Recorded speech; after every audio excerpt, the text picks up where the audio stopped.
Alright, so I'm going to review the properties of equality for you so that if someone is asking you about them, you know what they're talking about. In one sense, these are so obvious, it seems bizarre to discuss them. Um, for example, uh, the addition property of equality here. If A equals B, then A plus C equals B plus C. Well, what does that really mean? Just kind of a super simple example would be 5 equals 5. That is true, right? Um, well, therefore, by the substitution, or by the addition property of equality, if I add a number to both sides, therefore 5 plus 3 is equal to 5 plus 3. And of course that's true. 8 equals 8, right? Well, this gets a little bit more interesting when you have variables. Maybe, let's say you've got 5x equals 10. Um, well, what the addition property of equality is saying is we could add something to both sides of this equation and it'll still be true. So 5x plus 3 equals 13, right? So that's what the substitution property of equality lets us do. So that's a little bit more interesting.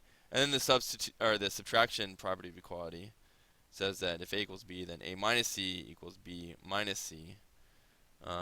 So that allows us to say, well, if 5x plus 3 is equal to 13, then this equation will still hold true if I subtract a number from both sides of that equation. So um, subtract 3, subtract 3,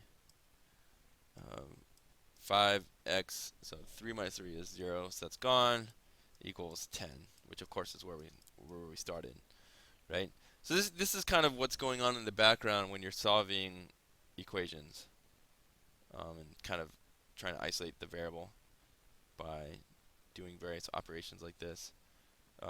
These properties of equality are what you're taking an advantage of to solve those. So uh, I'm going to jump down to the division property of equality because that'll actually allow us to solve this. So if A equals B, then A divided by some number is equal to B divided by that same number. So that allows me to say, well, if 5x is equal to 10, I could divide both sides of the equation by a number, let's say 5, right? And this equation will still hold true. So 5x divided by 5 is x, and then 10 divided by 5 is 2. So what this allowed me to do is is to change the equation so that all there is on one side of it is the variable x, which allows me to see what x's value is. Yeah. So then let's go back up to the multiplication property of equality. If x is equal to 2, I could multiply both sides of this equation by something. As long as it's the same number on both sides, this equation is still true. So I'm going to multiply both sides by 20. So 20x is equal to 40. That's true, right? Well, if x is 2, 20 times 2 is 40. 40, yeah. Right? Alright, last one here is substitution property of equality. If A equals B, then B can be substituted for A. For example, if D plus A equals 5, then D plus B equals 5. Right? So for example, let's say y equals 2x. And I've got another equation that's 3x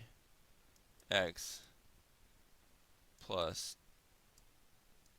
2y equals 1 million.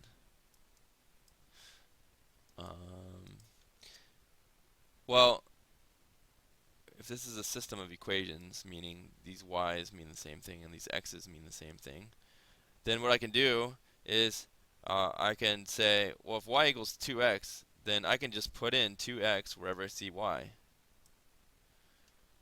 right? So I could rewrite this second guy as, back up, as 3x, because it's, you can't, if you have one equation, that's all you have, and there's two variables, you're kind of stuck, right? But if I can rewrite this so there's only one variable, then boom, easy, right? So I'm going to put 2x in wherever I see y. So I've got 2 times y, so I've got 2 times, now I'm, because y is equal to 2x, I'm just going to put a 2x here instead of that y, which the substitution property of equality lets me do, equals, blah, blah, blah. So 2 times 2x is 4x. So 3x plus 4x equals 1,000,000. I'm just putting these because I'm feeling not like writing all that out, even though I was the one that chose to write 1,000,000. 3x plus 4x is 7x equals 1,000,000. And then I could divide, because by the division property of equality, I could say, well, if I divide both sides of the equation by 7, it's still a true equation. So x is 1,000,000 divided by 7, whatever that is. Yeah, I think I covered them all. So if this feels, weirdly obvious, like of course this is true, then that's fine.